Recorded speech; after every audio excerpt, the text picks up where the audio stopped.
is being in long-term recovery.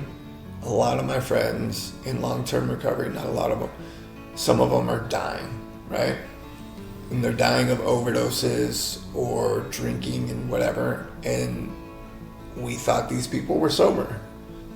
Turns out that some of these people in long-term recovery had relapsed at some point, hit it, and got to a place where it killed them. And I would go to these memorials and these wakes and these funerals, and I would just be like dumbfounded. What the hell? Like, this guy had 6, 7, 8 years of sobriety, and then they overdosed, but he was apparently maybe using for a while. Right. It's kind of uncertain. It's like, what the hell is that about? And it's because there's this significant importance on time in sobriety. Continual time in sobriety. Sure. And there's this belief that however much time you continuously have in sobriety is the value of your sobriety. Right, it's like a badge. And if you were to relapse, you start over At day zero. day zero, Right. as a newcomer that knows nothing. And it's like, dude, that's killing people. Right. Take the cotton out of your ears, put it in your mouth. And it's like people that have long-term sobriety who are doing well at life, maybe they slipped up. But the fear of the repercussions of their social life, of their personal life, of their professional life, the fear of those consequences for one slip up has them keep it secret and hidden. And then it just gets worse. Because if you can't talk about it, and you can't share about it, and you can't get some resources for it, and I can't talk to my best friend or my partner or my mentor, my sponsor, like whatever, if I can't talk to those people about this one slip up, and I'm hiding things, and now I'm back into a double life, and it's like, that's so gross. Yeah. It's so disgusting that that's part of like this whole thing, and it's something that I personally feel like strongly needs to be stomped out. For sure. Well, first off, if you have decided that abstinence is what's important to you, right? Sobriety, abstinence, whatever it is, then ultimately it is your determination and your goal to do that. What happens is that we get into some different communities in particular that are working on things like staying sober or improving mental health or whatever, where the time between your last use and the day, as you mentioned, is like a badge of honor, right? And we get to say that I've been sober this long, this many days, this many months, this many years.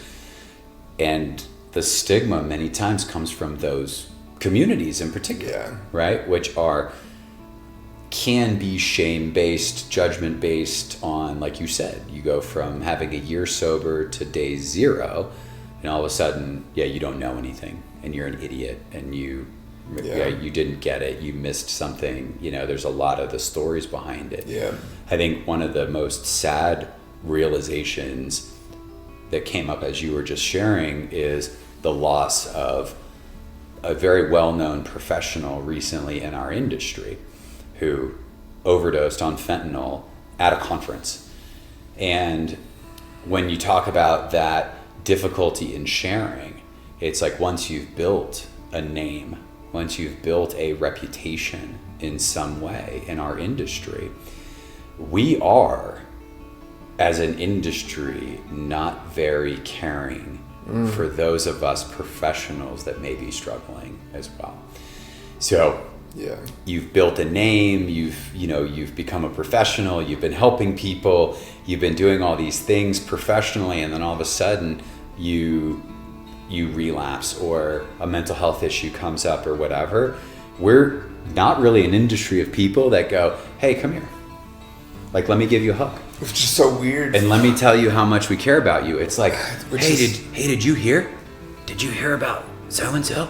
And they relapsed. And how does somebody then get help, right? If we can't talk to colleagues, if we can't even reach out to the people that are treating people that are struggling if I can't reach out? So I agree. We have to get rid of this bullshit idea professionally that time in between use is like the measuring stick of it.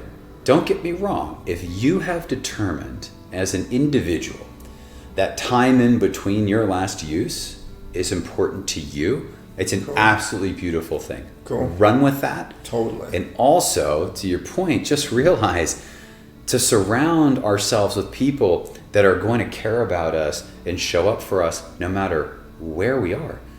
Because you or I or anybody else could go out and have a mental health crisis, could use again, whatever it is. And I need to be able to know I can reach out to you and you're going to give a shit.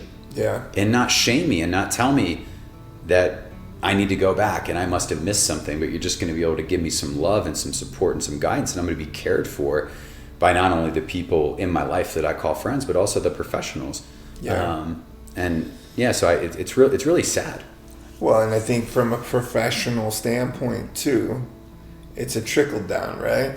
So if you're working in this industry and your belief is that if a colleague were to relapse, that they somehow have to start over. It's crazy. Then why wouldn't that also trickle down to the clients? But of course. Right? But that's us bringing our own bullshit to professionalism. For sure. Chris's path is Chris's path. Totally. Not anybody else's.